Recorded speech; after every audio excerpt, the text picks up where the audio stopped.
Hello everyone, मैं नीलम तिवारी आप सभी का मैग्नेट ब्रेन्स में बहुत बहुत स्वागत करती हूँ। मैग्नेट ब्रेन्स एक ऐसे चैनल है जहाँ पर आपको किंडरगार्टन से लेकर 12th क्लास तक के सारे वीडियोस बिल्कुल फ्री अवेलेबल करवाए जाते हैं। यहाँ ऐसा नहीं होता है कि आपको 2 वीडियोस दिखा दिए जाए फिर बाद में उससे कहें कि आगे के वीडियो देखना है तो चलिए पैसे दीजिए। ऐसा कुछ भी नहीं है, सब्सक्रिप्शन बिल्कुल फ्री है और अब तो हिंदी मीडियम में हमारा शुरू हो चुका है। तो इसी क्रम में चलिए बढ़ते हैं। आज कक्षा 7वीं संस्कृत व्याकरण में पढ़ने वाले हैं हम पत्र लेखन के टॉपिक को। पत्र लेखन में हम पढ़ेंगे कि भाई पहले तो हम ये जानेंगे कि पत्र क्या होते हैं, पत्र क्या होते हैं, कितने प्रकार के होते हैं, फिर उसके बाद पढ़ेंगे कि हमें उनको कैसे संस्कृत में लिखना चाहिए। तो जैसा कि हम आपको बताएं भाई पत्र होता क्या है कि हम अपनी बात को दूसरों तक पहुंचाने के लिए जब किसी कागज पर हम क्या लिखते हैं, अपनी बात को लिखते हैं वो, और अपनी बात को लिखकर कहीं दूसरी जगह पे प्रेषित करते हैं, वो पत्र कहलाता है। ठीक है, वो क्या कहलाता है? पत्र कहलाता है। अब पत्र 2 प्रकार के होते हैं। जिनको हम लिख रहे हैं, जिनको लिख रहे हैं उनके लिखने के आधार पर, उनके संबंध के आधार पर। जैसे मान लीजिए कि हम अपने पिताजी को पत्र लिख रहे हैं, हम कहीं बाहर रहते हैं और हम अपने पिताजी को पत्र लिख रहे हैं, हम अपने मित्र को पत्र लिख रहे हैं, भाई को लिख रहे हैं, माता को लिख रहे हैं, बहन को लिख रहे हैं, मामा को लिख रहे हैं, यानी अपने सगे संबंधियों को अगर पत्र लिख रहे हैं तो इस प्रकार के पत्र जो कहलाते हैं वो अनौपचारिक पत्र कहलाते हैं। ठीक है। अच्छा, और औपचारिक पत्र क्या होते हैं? और कुछ पत्र ऐसे होते हैं जो भाई हमें कुछ काम है, किसी काम की वजह से आप अपने प्राचार्य को, प्रधानाध्यापक को, यानी जो आपके प्रिंसिपल हैं, हेडमास्टर हैं, हेड मिस्ट्रेस हैं, जो भी हैं, आप उनको, या अपनी कक्षाध्यापक हैं, आपकी कक्षाध्यापक यानी आपकी क्लास टीचर हैं, मतलब ऑफिस में, किसी भी प्रकार के कार्यालय में, या फिर जिन व्यक्तियों को आप जानते नहीं हैं, है ना, आपके वो सगे संबंधी नहीं है, आपके वो शिक्षक हो सकते हैं, प्रधानाध्यापक हो सकते हैं, इनको लिखने वाले जो पत्र हैं वो औपचारिक कहलाते हैं।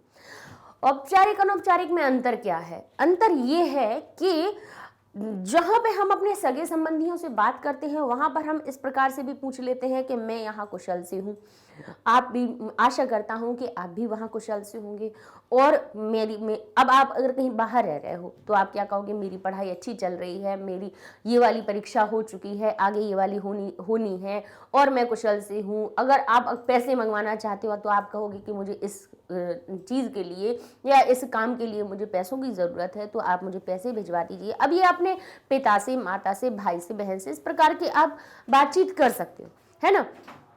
तो इस तरह से ये जो बातचीत हो रही है आपकी, और फिर आप कहोगे घर में सभी कैसे हैं, छोटों को प्यार देना, माता जी को चरण स्पर्श कहना, भाई को प्रेम देना, है ना। इस प्रकार से आप ये चीज़ें अनौपचारिक बातें आप लिख लेते हो, यानी अपनी सब तरह की बातें आप उसमें दिखा सकते हो। लेकिन जहाँ औपचारिक पत्र की बात होती है तो वहाँ पर प्रिंसिपल से को लिख रहे होगे तो ये तो नहीं कहोगे कि सर आप कैसे हो, घर में सब लोग कैसे हैं, और आंटी को चरण स्पर्श करना, ऐसा सब कुछ लिखते हैं? नहीं लिखते। वहाँ पर हम क्या करते हैं, वहाँ जो आपका विषय है बस उससे संबंधित उतनी बात आप लिख देते हो, तो वो कहलाता है औपचारिक। क्योंकि बच्चे पत्र और क्या समझते हैं, ये कहते हैं कि भाई एप्लीकेशन और लेटर जो है 2 अलग अलग, उनका भाई डिफ्रेंशिएशन क्यों हुआ, वो दोनों अलग कैसे हुए, वो अलग अलग क्यों हैं, उनके अंदर लिखी जाने वाले प्रारूप की वजह से वो दोनों अलग होते हैं। ठीक है। तो औपचारिक में सिर्फ हम जिस काम के लिए लिख रहे हैं उस बात को ही लिखेंगे, बाकी फालतू की चीजें नहीं लिखते हैं। ठीक है, काम से काम और बस खत्म हो गया। तो इस तरह से चलिए क्रम में हम थोड़ी सी कुछ बातों को देखेंगे कि हम प्रतिदिन विचारों का आदान प्रदान करने के लिए पत्र लिखते हैं। देखिए, जब अभी ये जो हमारे अब जो नई तकनीक यानी टेक्नोलॉजी, हमारा फोन हो गया है, तब से तो बहुत सारी चीज़ों की जगह उसी ने ले ली है। जैसे कि अब हम पत्र नहीं लिखते, लेकिन जबकि पहले जब ये फ़ोन नहीं था तब अपनी बात को किसी को पहुंचाना है, अपनी बात को किसी को भेजना है, तो उसमें हम क्या करते हैं, हम अपने पत्र में उन बातों को लिखते हैं और भेजते हैं। फिर भाई जवाब में वो भी हमें पत्र लिखते हैं। तो पहले क्या होता था कि विचारों का आदान प्रदान, अपनी बातों का आदान प्रदान पत्र के द्वारा होता था। अब जो पत्र रह गए हैं वो कैसे रह गए हैं कि अत्यावश्यक, यानी अब जैसे शादी के कार्ड भेजना हो तो व्यक्ति पोस्ट करता है। देखिए, यथार्थ बात बता रहे हैं हम, जबकि जो हमारा समय था, जब हम आपकी उम्र के थे, उस समय तक ये था कि जब हम भी 6वीं 7वीं में पढ़ते थे, तब हमारे यहाँ पे घर में कभी मामा का पत्र आ गया, कभी मौसी का आ गया, कभी किसी का आ गया, तो पढ़ने में बहुत ही अच्छा लगता था। देखते थे पोस्टमैन निकल रहा है, शायद हो सकता है उनके पोस्टमैन के बैग में एक चिट्ठी हमारे घर की भी हो, हमारे यहाँ कहीं की हो। तो इस तरह से बहुत ही एक अच्छा समय लगता था उस समय। अभी तो व्हाट्सएप पे जो हो जाती हैं सब बातें, जानते ही हो आप, है ना। तो यही हम बताना चाह रहे हैं कि हम प्रतिदिन विचारों का जो आदान प्रदान है करने के लिए पत्र लिखते हैं। पत्र के लिए कुछ नियमों का पालन करना आवश्यक है। ऐसे ही नहीं कि लिखा लिया पत्र और लिख दिया कुछ भी और भेज दिया। वो कौन सी बातें होती जिनका हमें ध्यान रखना चाहिए कि पत्र लिखते समय 3 मुख्य बातों का ध्यान रखना अनिवार्य है कि पत्र का आप आरंभ कैसे कर रहे हो, उसमें संबोधन आप कैसे कर रहे हो और अंत कैसे कर रहे हो। बीच का फॉर्मेट तो हम लिख ही देते हैं, बीच का जो भी प्रारूप होता है, बीच का जो विषय होता है वो तो हम लिख ही देते हैं। आरंभ पता होना चाहिए कि हम आरंभ कर रहे हैं। ऐसा नहीं हो कि अगर हम श्रीमान प्रधानाध्यापक को लिख रहे हैं, श्रीमान प्रधानाध्यापक महोदय ये विद्यालय, और ये आपने इस तरह से लिख दिया, किसको, अपने प्रधानाध्यापक को। अब ये नहीं करना है कि प्रधानाध्यापक को आप पत्र लिख रहे हो और उसको लिख दो पिताजी जैसे कि पूजनीय प्रधानाध्यापक महोदय और अत्र कुशलम तत्रास्तु, और इस प्रकार से आप चीजें नहीं लिखोगे। भाई औपचारिक को औपचारिक के हिसाब से प्रारंभ करोगे, अनौपचारिक का अनौपचारिक के हिसाब से प्रारंभ करना है, ठीक है। इसलिए दोनों तरह के हमें अलग लिखना है। पत्र जैसे लिखा जा रहा है उसके अनुकूल संबोधन का प्रयोग करना है ना। जिनको पत्र लिखा जा रहा है उनके हिसाब से संबोधन करना है आपको, ठीक है। अब लिखा है संबोधन यानी आप संबोधित करते। अब जैसे मित्र को करोगे तो आप संबोधन में लिखोगे प्रिय मित्र, प्रिय मित्र लिखोगे। पिताजी को लिखोगे आप कहेंगे पूजनीय पिताजी, है ना, ऐसे कहोगे। माता जी को लिखोगे पूजनीय माता श्री। प्रधानाध्यापक को लिख रहे हो तब आप उसको जैसे हमारा औपचारिक पत्र लिखा जाता है तो उसमें लिखेंगे आप श्रीमान प्रधानाध्यापक महोदय, फिर विद्यालय, ये संबोधन हुआ, ठीक है। अब कहते हैं पत्र किसे लिखा जा रहा है, इस पर ध्यान देना चाहिए कि किसको लिख रहे हैं आप पत्र, और संबोधन का प्रयोग कैसे करना है यह भी विचारणीय है। अंत में क्या लिखा जाता है ये हमेशा याद रखना चाहिए कि अगर आप पिताजी को पत्र लिख रहे हो तो आप कौन हो उनके, आप पहले संबंध का शब्द लिखेंगे। जैसे पूजनीय पिताजी को लिख रहे हैं तो आप लिखेंगे भवतः पुत्र, आपका पुत्र, यानी आपका पुत्र। तो यहाँ पे आप पुत्र बताएंगे। मित्र को लिख रहे हो तो आप कहेंगे आपका मित्र। यहाँ पे अगर आप अपने प्रधानाध्यापक को लिख रहे हैं पत्र तो नीचे लिखेंगे आपका आज्ञाकारी शिष्य, ठीक है। यानी संबंध हमें पता होना चाहिए। भाई को लिख रहे हो और आप अगर उनकी बहन हो तो आप यहाँ पे नीचे भगिनी लिखोगे कि कौन है आपकी भगिनी, आपकी बहन, ठीक है। इस प्रकार से पत्र लिखा जाना चाहिए। अंत में क्या लिखना है ये हमेशा याद रखना चाहिए। पत्र लिखने से पूर्व पत्र के विषय पर ध्यान देना अनिवार्य है, इससे पत्र ठीक ठाक लिखा जाएगा, ठीक है। तो यहाँ पे अब हम जो प्रश्न पढ़ रहे हैं, प्रश्न के नीचे से हम क्या अपना पत्र बताना शुरू करेंगे। अधः यानी नीचे, नीचे अभी जैसे नीचे की स्लाइड खुलेगी उसकी बात कर रहे हैं। अधः आदर्श पत्रम सरल संस्कृत भाषायाम वर्णितम। यहाँ पर एक आदर्श, पहले एक आपको सॉल्व करके बताया जाएगा, एक तरह का सैंपल। आदर्श का मतलब है एक सैंपल की तरह से एक पत्र आपको सरल संस्कृत भाषा में वर्णित किया गया है। तम दृष्टवा, उसको देखकर अन्यानि पत्राणि, अन्य पत्रों को मंजूषाया सहायतया पूरत, अन्य पत्रों को आपको मंजूषा की सहायता से पूर्ण करना है।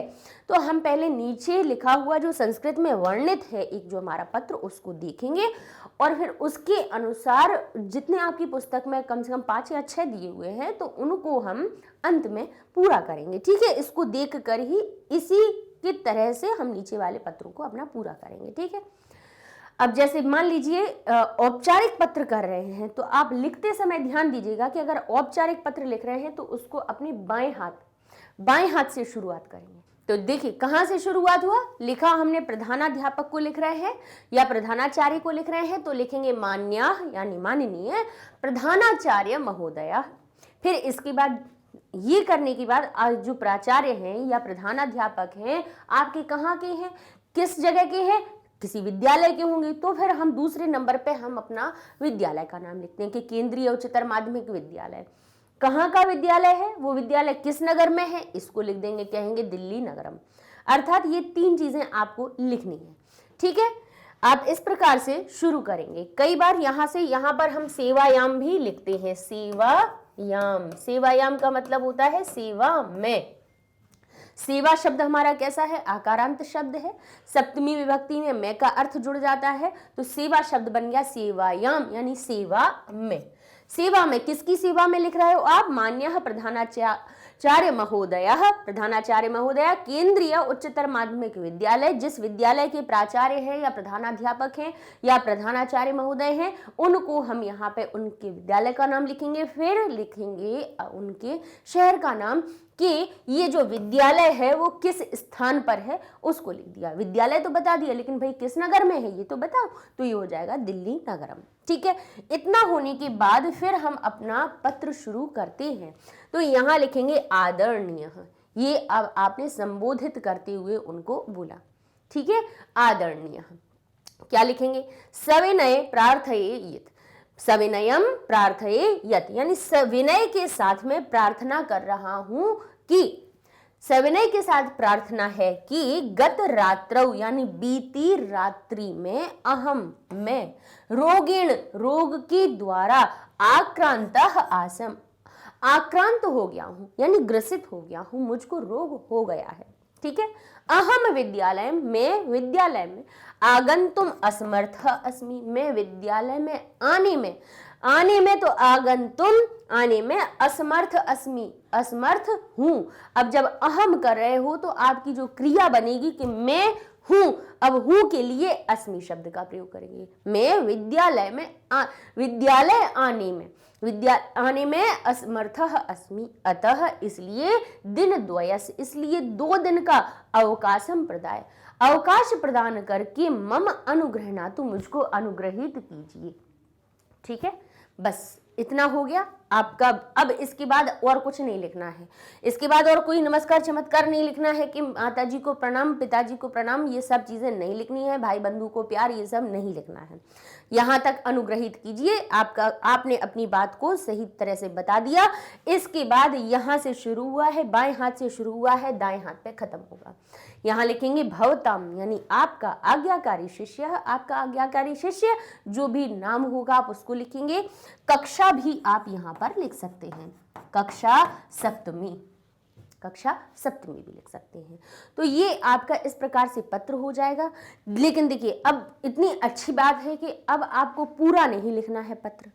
पत्र पूरा लिखने के लिए नहीं आता है। आपकी परीक्षा में जैसे पत्र आता है वो क्या होता है कि पत्र पूरा लिखा हुआ होता है, उसमें सिर्फ आपके कुछ शब्दों का लोप कर दिया जाता है और वो जो छुपे हुए शब्द हैं उनको मंजूषा में भी लिख देते हैं। अब सिर्फ आपकी समझ के ऊपर है कि आप इसका सही तरह से समझकर उसका प्रयोग आप सही से कर पाते हैं या नहीं कर पाते हैं।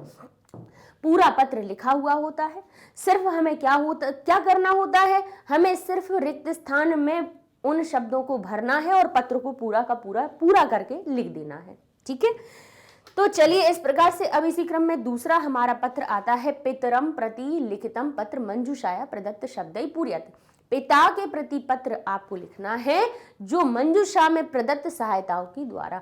मंजूषा में प्रदत्त शब्द हैं, प्रदत्त यानी दिए हुए, शब्द शब्द में तृतीया विभक्ति लगी है, के द्वारा का अर्थ निकल रहा है। प्रदत्त यानी दिए हुए शब्दों के द्वारा पूर्यत, पूर्ण कीजिए। मंजूषा का अर्थ होता है बॉक्स, मंजूषा का अर्थ क्या होता है, पेटी होती है, बॉक्स होता है, तो ये बॉक्स दिया हुआ है, छोटा सा है। अब इसमें याम लगा है, याम सप्तमी विभक्ति में, आकारांत शब्दों में, लता जैसे, बालिका जैसे शब्दों में याम जब लगता है वो कहाँ लगता है, सप्तमी विभक्ति में लगता है। सप्तमी विभक्ति कहती है जहां सप्तमी विभक्ति लगेगी में पर का अर्थ हम जोड़ लेंगे, कहेंगे मंजूषायाम, मंजूषा में प्रदत्त शब्द, दिए हुए शब्दों के द्वारा पूर्यत यानी पूर्ण कीजिए। ठीक है, पितरम प्रति यानी पिता के प्रति पत्र, लिखे हुए पत्र को, पिता के प्रति पत्र लिखा हुआ है पूरा, कोई दिक्कत नहीं है, उसमें सिर्फ आपको मंजूषा में से शब्दों को लेकर इसमें पूर्ण करना है। ठीक है, अब औपचारिक पत्र जहां पे हमने बताया है कि आप जहां से लिख रहे हो उसकी बाईं ओर से शुरू करना है, लेकिन अनौपचारिक पत्र आपका दाईं ओर से शुरू होगा, राइट हैंड साइड से आप लिखेंगे। ठीक है, कहाँ लिखेंगे आप, जैसे अब तो शुरुआत कैसे होती है? श्रीमान प्रधानाध्यापक महोदय करे तो श्रीमान पूजनीय पिताश्री महोदय लिखेंगे? नहीं, पिताजी को लिख रहे हैं ना। तो यहाँ कहाँ पहले हम लिखेंगे जिस जगह से हम पत्र लिख रहे हैं उसको। अभी तक क्या किया था? प्रधानाध्यापक वाले में क्या किया था कि प्रधानाध्यापक को लिखा पत्र, उनके विद्यालय का नाम लिखा और वो जहां पे है उनका एड्रेस लिखा गया, अपना नहीं लिखा गया। लेकिन जब आप अनौपचारिक पत्र लिख रहे होंगे उसमें आपको पहले दाईं हाथ की ओर, ये आपका दायां हाथ हुआ यानी राइट हैंड हुआ, राइट हैंड साइड से आपको लिखना है कि आप किस स्थान से पत्र लिख रहे हो, किस स्थान से लिख रहे हो। अब जैसे इन्होंने लिख दिया परीक्षा भवनतः, यानी परीक्षा भवन से। अब मान लीजिए आपको और दूसरा आपको भोपाल नगर लिखना है, मान लीजिए कि आप भोपाल नगर से लिख रहे हैं, तो आप कैसे लिखेंगे? आप भोपाल नगरतः। अब ये जो हम तह जोड़ रहे हैं इसका कोई अर्थ निकल रहा है इसलिए जोड़ रहे हैं या ऐसे ही कुछ सजावट के लिए जोड़ रहे हैं? बिल्कुल नहीं, सजावट के लिए नहीं जोड़ रहे हैं, इसको केवल देखने दिखाने के लिए नहीं जोड़ रहे हैं। ये तह जोड़ने से अर्थ निकल रहा है कि भोपाल नगर से का अर्थ लग रहा है। या तो आप नगरात, इसके स्थान पे नगर शब्द में पंचमी विभक्ति भी लगा सकते हैं जिसका अर्थ निकलता है कि भोपाल नगर से। पंचमी विभक्ति जो होती है वो किसका अर्थ लेके चलती है? से का अर्थ। यानी ये जो पत्र लिखा जा रहा है वो भोपाल नगर से लिखा जा रहा है।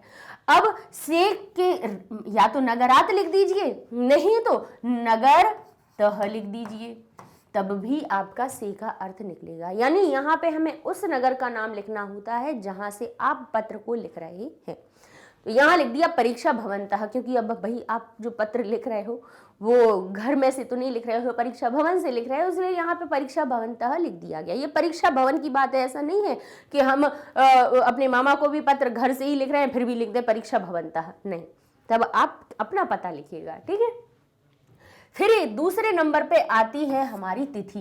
दूसरे नंबर पे क्या लिखा जाता है? तिथि को लिखा जाता है, तो हमने तिथि लिख दी। तिथि जिस तिथि पे आप लिख रहे हो लिख दीजिए। इसके बाद फिर आता है संबोधन सूचक शब्द। क्या आता है? संबोधन सूचक शब्द। संबोधन यानी आप किसको लिख रहे हो? पिता को लिख रहे हो, तो उनको आप संबोधित करके क्या कहोगे? उनको क्या आदर के साथ बुलाओगे? सीधा शुरू कर दोगे, मैं यहाँ ठीक हूँ, आप कैसे हो, सब कुछ बताना है, ऐसा कहोगे? नहीं, पहले कहोगे पूजनीय पिताश्री, इस प्रकार से कहेंगे, या आदरणीय पितृचरणाः, आदरणीय पितृचरणों में, आदरणीय पितृचरणों में। तो अब आप ये हो गया। अब इसके बाद शुरू करेंगे हमारा पत्र, ठीक है। सादर प्रणाम, सादर प्रणाम है, पूजनीय आदरणीय पितृचरणों में सादर प्रणाम, ठीक है। चरणारविंदयो नमो नमः भी लिख देते हैं कि चरण वंदनों में नमन। चरण वंदन, चरणारविंद क्या होता है? चरण अरविंद, यानी चरण कैसे हो गए? अरविंद जैसे, कमल जैसे। आदरणीय पिता चरणारविंद, चरण अरविंद, चरण कैसे हैं? कमल जैसे हैं, उनमें हम नमो नमः कर रहे हैं। तो इस प्रकार से हम अपने पिता या माता जी को यहाँ पे संबोधित करते हुए लिखते हैं। इसके बाद आता है अभिवादन। जब आपने संबोधन लिखा, संबोधन के बाद आता है अभिवादन, यानी आप उन्हें अभिवादन करके क्या कह रहे हो? सादर प्रणाम कह रहे हो, चरणारविंदयो नमो नमः कह रहे हो, या सादर जो भी आप कह रहे हो वो आप लिख देंगे, ठीक है। कि पापा से ही लिख दोगे नमस्ते, नमस्ते नहीं लिखेंगे ना, पिताजी से तो चरण स्पर्श जैसी शब्द हम प्रयोग करेंगे अभिवादन के लिए। तो जब ये अभिवादन हुआ, इसके बाद हमारा अनौपचारिक पत्र में एक जो लाइन है वो हम लिखते हैं, अत्र कुशलम तत्र अस्तु। इसको हम इस प्रकार से साथ में भी आपको कई बार लिखा हुआ मिलेगा, अत्र कुशलम, अत्र कुशलम तत्रास्तु। ये भाई जो तत्रास्तु है, अत्र का अर्थ हुआ यहाँ, कुशल का अर्थ हुआ यहाँ सब कुछ ठीक ठाक है, कुशल से है। तत्रास्तु यानी अब ये तत्रास्तु दो शब्दों से मिलकर बना है, तत्र अस्तु यानी वहां पर भी हो। अस्तु का अर्थ होता है हो, वहां पर भी हो। अत्र कुशलम तत्र अस्तु या अत्र कुशलम तत्रास्तु, यहाँ सब कुशल है, वहां पर भी सब कुशल से हो, ऐसी आपने कामना की। इसके बाद फिर हम आगे बढ़ेंगे। तो यहाँ पर हमारा पहला शब्द क्या आएगा?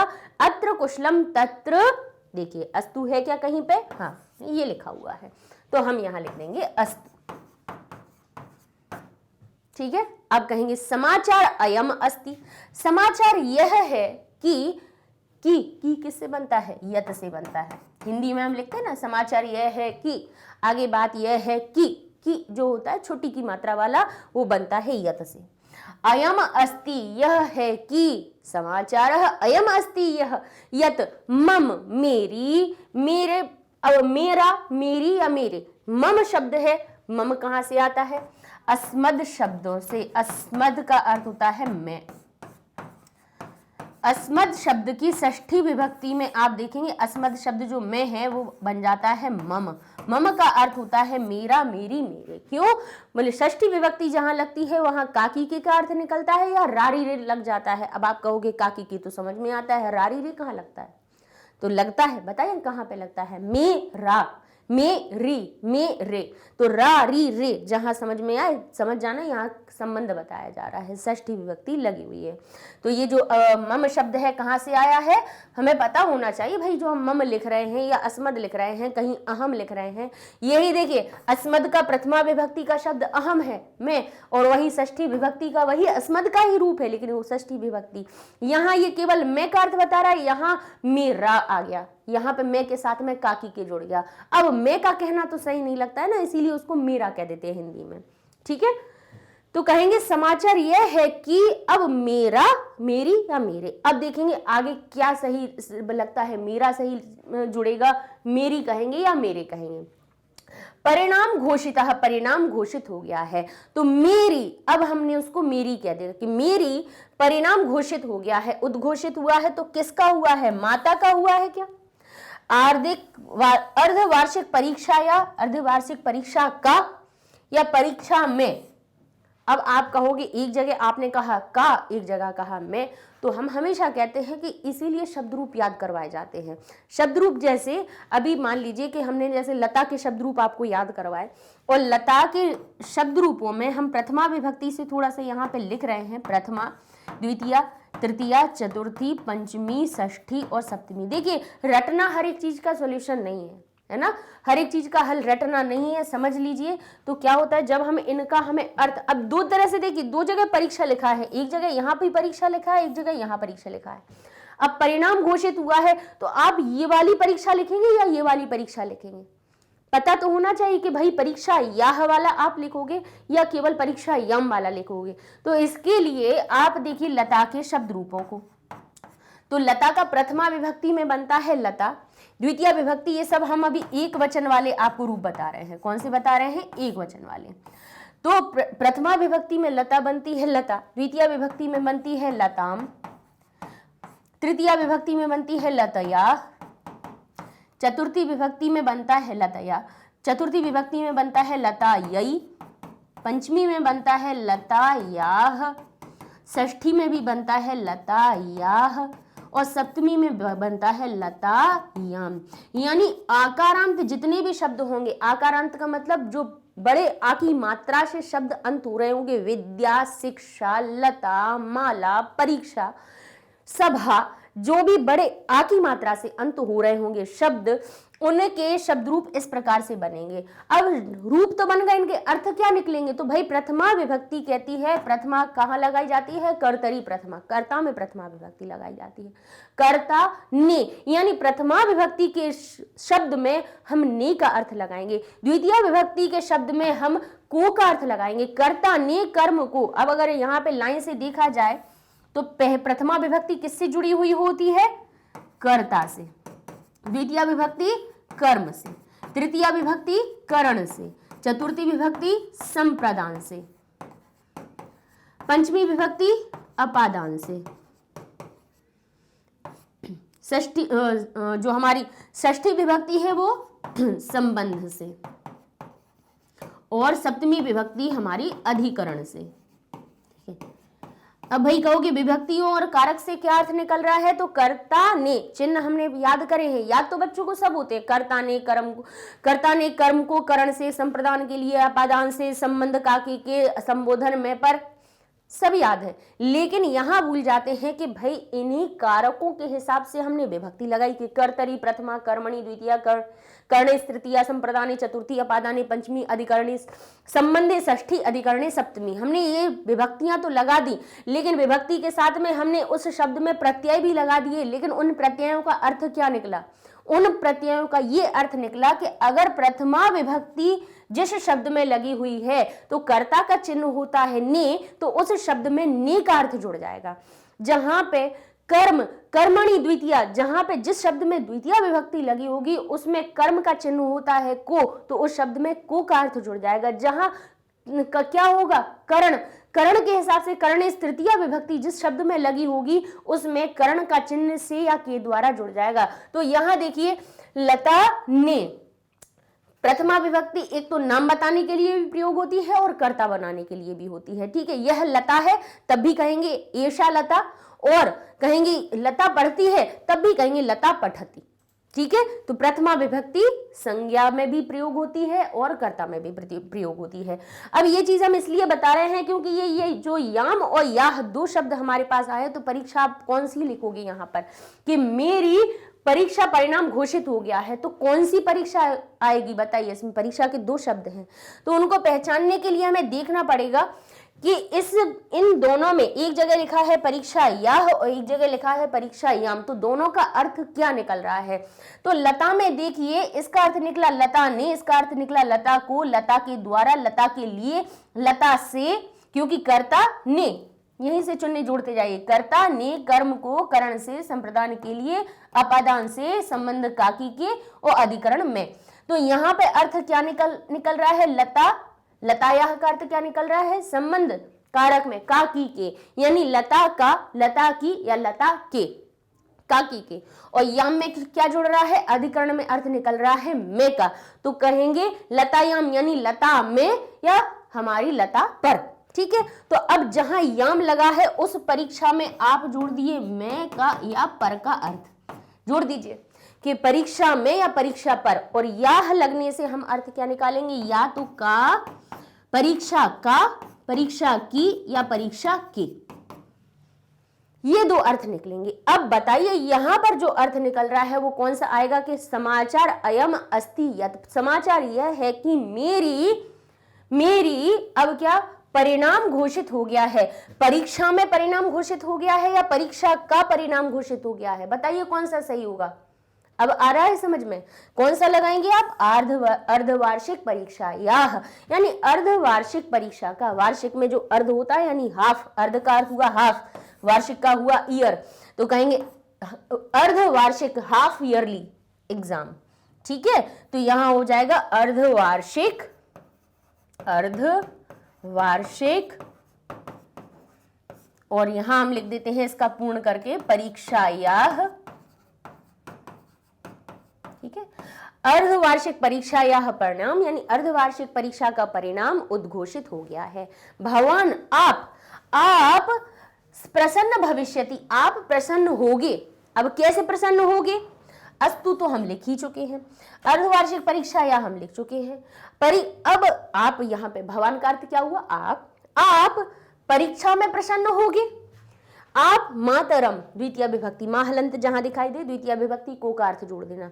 आप माता को प्रसन्न होगे या आप जानकर प्रसन्न होगे। अब जहां पे आपको त्वा लगाई दिखाई दे उसमें कर और करके का अर्थ जोड़ देना। ज्ञा का अर्थ होता है जानना और त्वा का अर्थ हो गया करके। आप जान करके प्रसन्न भविष्यति, आप जान करके प्रसन्न होगे। तो यहां पर अर्थ क्या आएगा हमारा? ज्ञात्वा, आप जानकर प्रसन्न होगे। त्वा प्रत्यय है, त्वा प्रत्यय हमने पढ़ा हुआ है। एक त्वा प्रत्यय जिस शब्द में लगता है उसमें का लोप हो जाता है और त्वा शेष रह जाता है, अर्थ जुड़ता है कर और करके, त्वा लग जाने से। ठीक है, कर और करके का अर्थ जुड़ जाता है। तो ज्ञात्वा लिखा हुआ है तो हम इसका अर्थ क्या निकलेंगे कि ज्ञा का अर्थ जानना और त्वा लगाने से कर और करके का अर्थ लग गया। आप जान करके प्रसन्न भविष्यति, आप जान करके प्रसन्न होंगे कि अहम यानी मैं प्रथम स्थान प्राप्तवान, मैंने प्रथम स्थान प्राप्त किया है। तो अब कौन सा आएगा कि परीक्षा में, अब आएगा मैं का अर्थ कि मैंने या मैंने क्या किया है परीक्षा में, तो यहां लिखेंगे परीक्षायाम, परीक्षा में प्रथम स्थान प्राप्तवान, प्रथम स्थान प्राप्त किया है। सफलता समाचार, सफलता समाचार को, अब को क्यों बोल रहे हैं, यहां पे या तो अनुस्वार लगा हुआ हो अंत में या माहलंत हो, उधर को का अर्थ निकलता है, क्योंकि अनुस्वार या माहलंत हमारे कर्म कारक में जुड़ता है और अर्थ निकलता है को, कर्म को का चिन्ह जुड़ जाता है द्वितीय विभक्ति में। तो कहेंगे सफलता समाचारम, सफलता के समाचार को, भ्रात्रम, भ्रातृन यानी भाई को, भगनीश बहन को, श्रावतु भवान आप सुनाइएगा। तो किसको, भाई को बहन को बता दिया, तो यहाँ पे कौन और बची हैं, कहें माता को। मातृ शब्द द्वितीय विभक्ति में देखेंगे बनता है मातरम, क्या बन जाता है मातरम। तो यहाँ लिखेंगे वंदे मातरम, सुनते हैं ना, यानी माता को नमस्कार है, वंदना करता हूं। ठीक है, तो ये हो जाएगा मातरम। सफलता समाचारम मातरम भ्रातृन और भगनीश्च श्रावयतु भवान, आप माता को, भाई को और बहन को सुनाइएगा। पूज्यायाः, पूजनीय, किसमें, मातृ चरणयो। अब मातृ चरण से क्यों नहीं लिखा हमने, मातृ के चरण जो हैं वो एक क्यों नहीं लिखा, भाई माता के चरण दो हैं, इसीलिए यहाँ पे हम कह रहे थे माता के चरणों में का अर्थ लगा रहे थे। और शब्द रूपों में देखिएगा, अकारांत शब्द रूपों में, चाहे पुल्लिंग का देख लीजिए चाहे नपुंसकलिंग का देख लीजिए, तो यो कहाँ लगता है, षष्ठी और सप्तमी के द्विवचन में। षष्ठी लग जाने से काकी के का अर्थ निकलता है और सप्तमी लग जाने से मैं पर का अर्थ निकलता है। तो यहाँ क्या अर्थ निकल रहा है, माता के चरणों में, क्योंकि चरण दो हैं इसलिए मैं का अर्थ निकाल रहे थे। अगर चरणे लिखते तो इसका अर्थ पता है क्या निकलता, भाई हम कहते माता के चरण में, तो इसका मतलब होता कि आप एक चरण में वंदन कर रहे हो, दोनों को नहीं कर रहे हो। तो आप माता जी के चरण दोनों है तो वंदना करोगे तो दोनों की करोगे ना, तो इसीलिए यहाँ पे सप्तमी विभक्ति तो लगाई लेकिन यो साथ में लगा दिया द्विवचन वाला। अर्थ निकला मातृ चरणयो, माता के चरणों में, पूज्यायाः, पूजनीय माता के चरणों में, मम प्रणामः सन्तु, मेरा प्रणाम हो। अब यहाँ पर आप लिखेंगे पिताजी से आपका संबंध क्या है, आप कहेंगे आपका, भवताम यानी आपका, आज्ञा पालक पुत्र और अनुज। इस प्रकार से होगा आपका पत्र पूरा। थोड़ा सा विभक्तियां जब हम देखिए, विभक्तियों का हम बार बार प्रयोग क्यों बताते हैं, क्योंकि इन विभक्तियों से ही हमें अर्थ पता चलता है कि कहाँ पे हमें के जोड़ना है, कहाँ में जोड़ना है, कहाँ पे से जोड़ना है ना। तो शब्द रूप याद, शब्द रूप मूल है संस्कृत के, बार बार हम कहते हैं शब्द रूप अगर याद है तो सब चीजें सरल हो जाएंगी आपकी। शब्द रूप और धातु रूप ये दोनों चीजें तो बहुत ही, मान लीजिए कि आप संस्कृत पढ़ रहे हैं तो ये दोनों चीजें पढ़ के रखिए, आसान हो जाएगा सब कुछ, ठीक है ना। अब देखते हैं तीसरा पत्र लिखा है, मित्रम प्रति लिखितम पत्रम मंजूषायाम प्रदत्त शब्दै पूर्यत। मित्र के प्रति जो लिखा हुआ पत्र है उसको मंजूषा में प्रदत्त शब्दों के द्वारा पूर्ण कीजिए। मित्र को लिख रहे हैं तो कैसा है, औपचारिक का अनौपचारिक, अनौपचारिक है। अनौपचारिक है तो कहां से शुरू होगा, यहां से। तो यहां हमने लिख दिया यहां अपना पहले पता कि जो भी है V390 जो भी भाई हमारा पता है उसको लिख दीजिए। हाउस नंबर आप लिख दीजिए, हाउस नंबर आपका कौन सा है या आप जिस घर में रहते हैं तो वो आपने क्रमांक लिख दिया और यहाँ लिख दिया किस जगह से लिख रहे हो, अशोक विहार से। हमने बताया था या तो पंचमी विभक्ति लगा दीजिए, जिस जगह से आप लिख रहे हो उसमें या तो पंचमी विभक्ति लगा दीजिए। तो जैसे बालक बनता है बालकात पंचमी विभक्ति में, राम बनते हैं रामात, फल बनता है फलात, नगर बनता है नगरात, तो अशोक विहार बन गया अशोक विहारात। और पंचमी विभक्ति नहीं लगानी है तो तह जोड़ दीजिए, तो इससे भी अर्थ निकल आएगा कि अशोक विहार से। ठीक है, ये हम इसलिए आपको बता रहे हैं कि हम केवल इसी तरह से ना पढ़ें पत्र को कि हमारे पास तो पत्र आ जाएगा और हम उसको भर देंगे। आप सीख लीजिए कि किस जगह पे क्या, किस विभक्ति का प्रयोग करना होता है, किस शब्द को लिखा जाता है। प्रारंभ हमारा यहाँ से हुआ, पहले पता लिखा, फिर लिखी तिथि, फिर इसके बाद मित्र को लिख रहे हैं तो संबोधन लिखेंगे। सबसे पहले कहेंगे प्रिय मित्र संजय, आपका जो भी मित्र है आपने उसको लिख दिया। फिर इसके बाद अभिवादन, संबोधन अभिवादन, ध्यान कीजिए अभिवादन यानी उसको नमस्कार चमत्कार, तो क्या कहेंगे सस्नेह नमस्ते। ठीक है, क्या लिखेंगे, स्नेह के साथ में नमस्ते कर रहा हूं और कहेंगे अत्र कुशलम तत्र अस्तु। तो कहां लिखा है ये, अत्र कुशलम तत्र अस्तु, तो यहां भर दीजिए आप।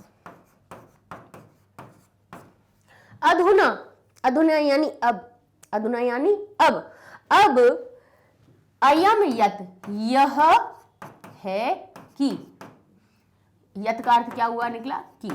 ठीक है, कह रहे हैं अधुना अयम की यत, अब यह है कि, अब तो क्या है कि, तो अब क्या बता रहे हो, समाचार बता रहे हो ना, कि अब समाचार यह है कि, क्योंकि भाई अब आप बात बताने जा रहे हो, आप अपना अब अपनी आप बात बताने जा रहे हैं, तो आप शुरुआत कैसे करोगे कि अब समाचार यह है कि, तो यहां कहेंगे अधुना समाचारः अयम यत, यह है कि अस्मिन ग्रीष्म अवकाशे, अस्मिन यानी इस, अब जो इस तो है, अब कहोगे लेकिन इसको कभी कभी हम तो एषः भी कह देते हैं, कभी कभी एतत् भी कह देते हैं, कभी कभी एषा कह देते हैं, लेकिन ध्यान कीजिए ये लिखा है ग्रीष्म अवकाशे, क्या लिखा है, ग्रीष्म अवकाशे, कि इस गर्मी की छुट्टी में अवकाश शब्द में लगी है सप्तमी विभक्ति, तो में और पर का अर्थ निकल रहा है।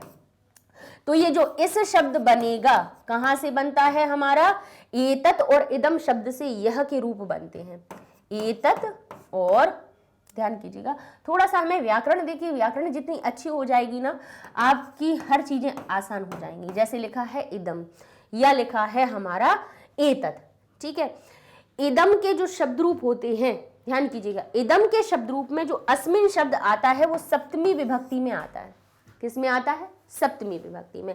सप्तमी विभक्ति लग जाने से किसी भी शब्द में मैं और पर का अर्थ जुड़ जाता है। तो ये कह रहे हैं कि ग्रीष्म अवकाश में, तो इसमें सप्तमी विभक्ति लगी हुई थी, तो इसका बोले कौन सी ग्रीष्म अवकाश में, बोले इस गर्मी की छुट्टी में, तो इस शब्द में भी सप्तमी विभक्ति लगा दी गई। ठीक है, तो इदम का यहाँ पे सप्तमी विभक्ति का रूप प्रयोग किया गया। ठीक है, अयम, अधुना समाचार अयम यत, आज अब समाचार यह है कि अस्मिन ग्रीष्म अवकाशे, इस ग्रीष्म अवकाश में अवश्यम एव, अवश्य ही मेरे, अवश्यम का अर्थ हुआ निश्चित, अवश्य, बिल्कुल, जरूर ही, एव का अर्थ हुआ ही, मम यानी मेरे, गृहम आगच्छतु, मेरे घर आओ, इस ग्रीष्म अवकाश में अवश्य ही मेरे घर आओ। कौन, तो कहेंगे भगवान यानी आप। भगवान का अर्थ क्या हुआ हमारा, आप अवश्य ही मेरे घर आओ। वयम, हम अवकाशम याप्यश्यामः, हम अवकाश को यापन करेंगे।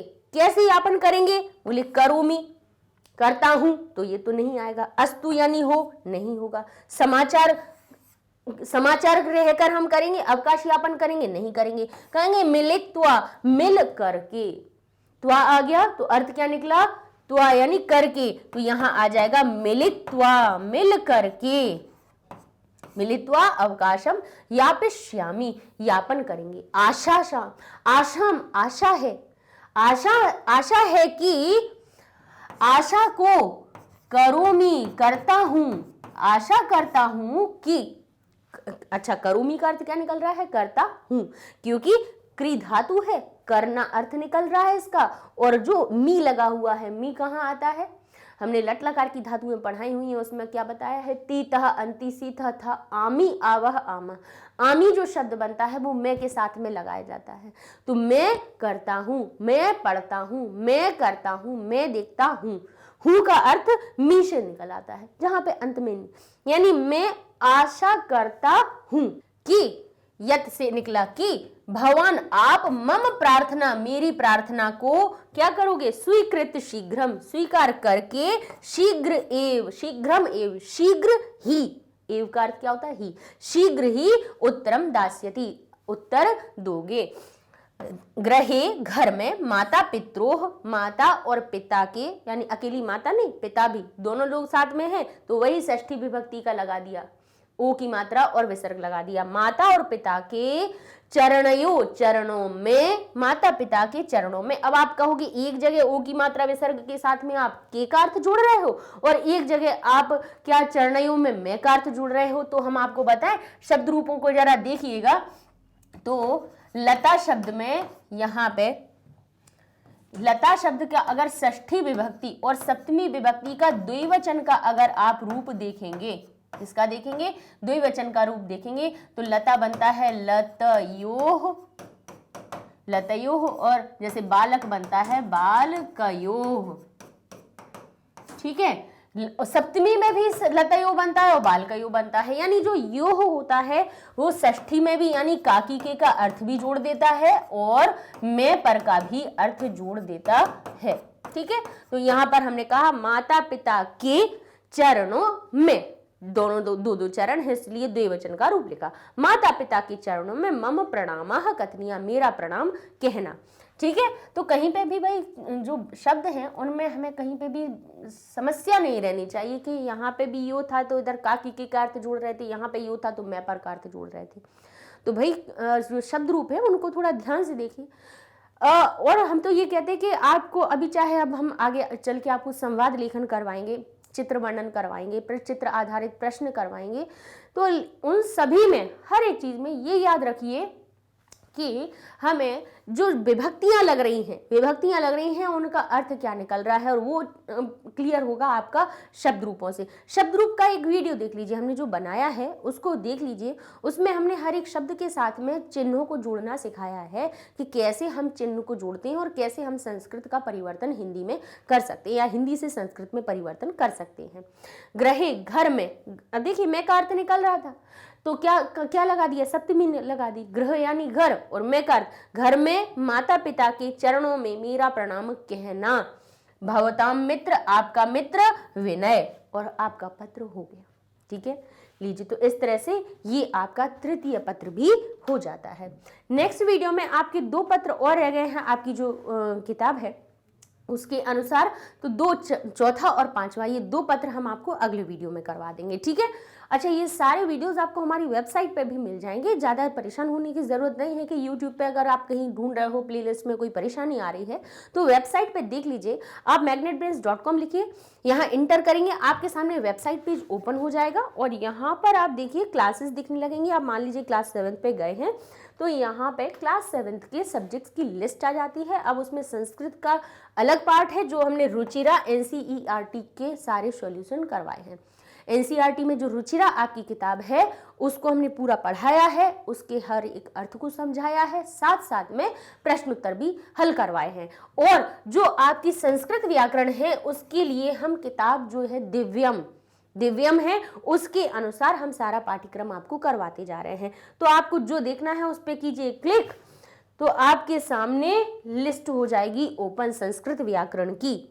ठीक है, संस्कृत व्याकरण की जो दिव्यम किताब है उसको हमने पढ़ा, उसमें बहुत अच्छी सारी चीज़ें, जितने भी टॉपिक थे, जितने भी चैप्टर थे, जितने भी पाठ थे, वो सभी इतने अच्छे व्याकरण की दृष्टि से थे कि हमने कहा अब हम व्याकरण जो पढ़ाएंगे वो हम इसी के अनुसार पढ़ाएंगे।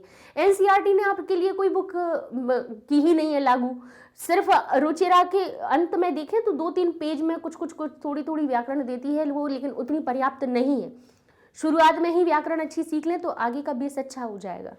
तो इस तरह से चैप्टर आपको यहाँ मिल जाएंगे। चैप्टर्स इतने सारे हो चुके हैं, सिर्फ अंत के 2-3 चैप्टर बचे हुए हैं, ये पत्र लेखन अपना हो ही जाएगा और आगे संवाद और चित्र आधारित वर्णन और अपठित गद्यांश, 3 पाठ और रह जाएंगे, उनको हम करवा देंगे। तो भाई आप जिस चैप्टर को क्लिक करोगे उसके वीडियोस आपके सामने आ जाएंगे और उनको क्लिक करके आप आराम से पढ़ सकते हो। पता चल जाएगा कि संस्कृत की व्याकरण में क्या क्या चीज़ें आपको पढ़ने योग्य हैं, तो आप पढ़िए और बिल्कुल अच्छी तैयारी कीजिए।